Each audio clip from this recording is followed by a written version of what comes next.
Start the Quran from this cover. Don't stop until you reach the other cover. And when you finish, start back again. And when you finish, start back again.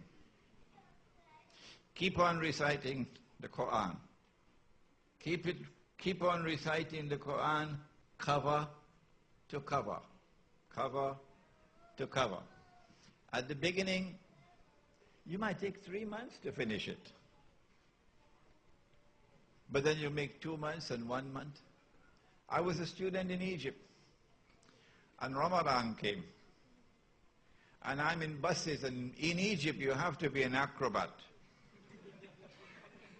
Because you have 1 foot on the running board, and you're holding on for dear life, and the bus is going.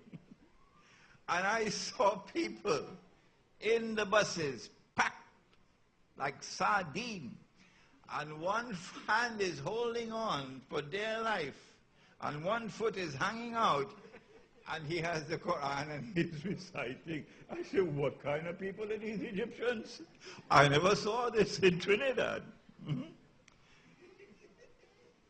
If you are true to the Quran will be true to you. Listen to the verse. You ask the question, I'm giving it to you. It is in Surah Al-Furqan. Take it home with you when you go to sleep tonight.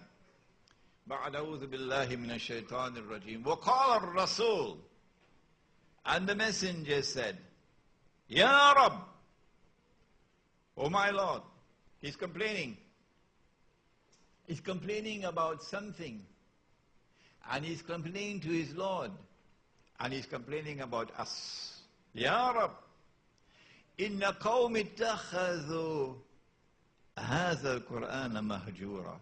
My people have forsaken this Quran.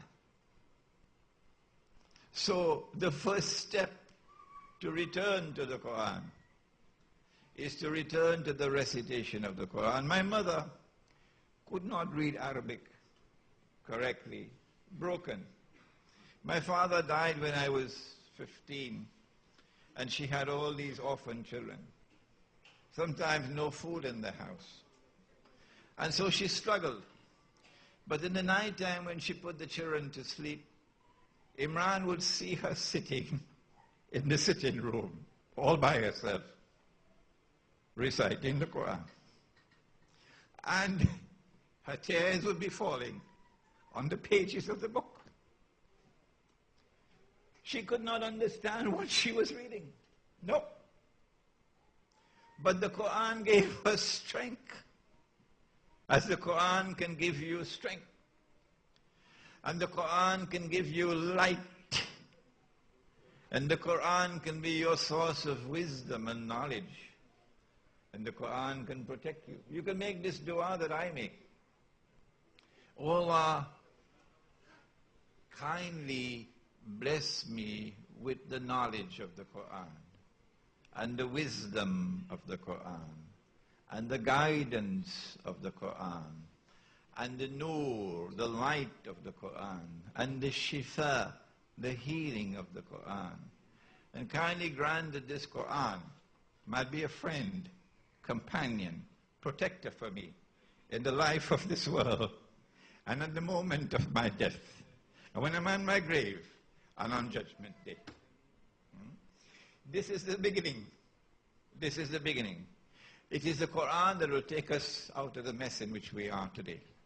But for that we need a new methodology, a new tafsir, a new usul al-tafsir to complement the usul al-tafsir that we've already had. We don't need to change that. We need to augment it. Any more questions? Assalamu alaikum. I'm Muhammad Abdulalim Dawes from Jamaica. Oh, yes, I remember your call. I have a question. The question is, I've heard Jamaica is to the north, close to Cuba? Yeah. I've heard you mention of the association of the Jews and the Christians, and say that these are the people that we should avoid. That Allah mentions in the Quran. Now, there are 2 places I've seen the Jewish, the star, known as the Star of David, that 6-pointed star. It's on the flag of Israel, And most of the emblems here in Trinidad and Tobago, if you look and see like the car of the police when it's passing by, you'll see that six-pointed star. So I'm trying to find out now if there's some kind of association between the powers to be in Trinidad and Tobago and the Jews.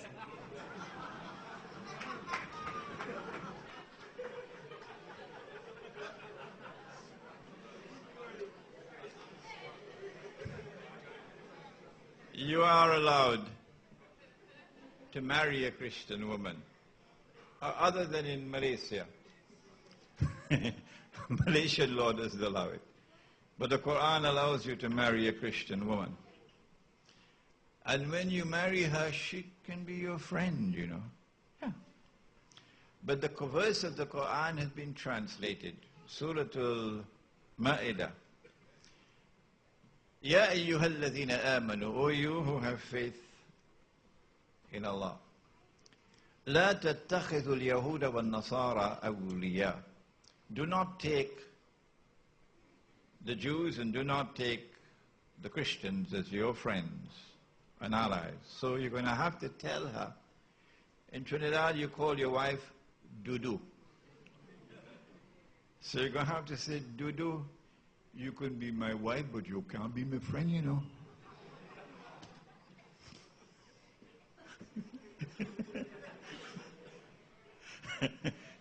Don't take the Jews and don't take the Christians as your friends and allies.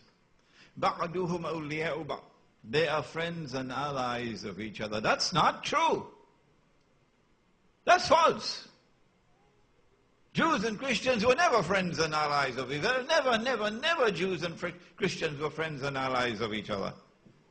But that's the translation. Do not take the Jews and do not take the Christians as your friends and allies. They are friends and allies of each other. And whosoever from amongst you turns to them with friendship and alliance, you belong to them. You no longer belong to us. And surely Allah does not provide guidance for a people who commit such an act of dhulm, wickedness.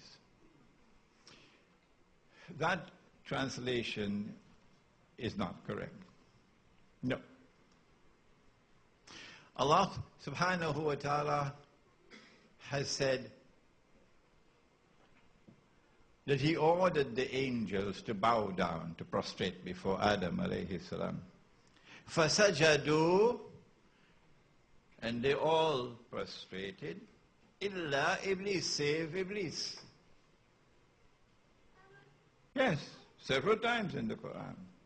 If you take this verse of the Quran by itself in isolation as a standalone verse, which you should not do, then you'd come to the wrong conclusion. The one that you should throw out of the window. With this wrong methodology, you will come to the conclusion that Iblis or Satan was an angel. Because the order was given to the angels and they all bowed down except him. That defective methodology of studying a verse in isolation led to that mistake. Which is why Maulana Ansari rahimahullah in Quranic Foundations and Structure of Muslim Society warns about it. Don't do that. Take all the verses of the Quran. Try to find that which binds them together.